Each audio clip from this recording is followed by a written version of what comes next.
Iniikay ng Department of Labor and Employment ay patupad ang work-from-home setup ng mga kumpanya dahil sa tumataas na kaso ng COVID-19 sa bansa.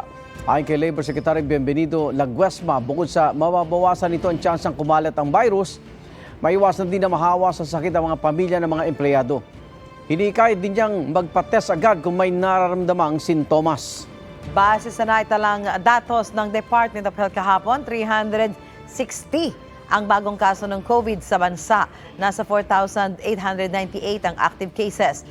Si infectious disease expert Dr. Rontgen Solante naman, hinihikayat ang publiko na magsuot ng face mask sa mga pagtitipon ngayong holiday season. Yan ay para protektahan ng sarili at maiwasan ang pagsipa ng mga kaso ng COVID-19 at influenza-like illnesses. Igan, mauna ka sa mga balita. Mag-subscribe sa GMA Integrated News sa YouTube.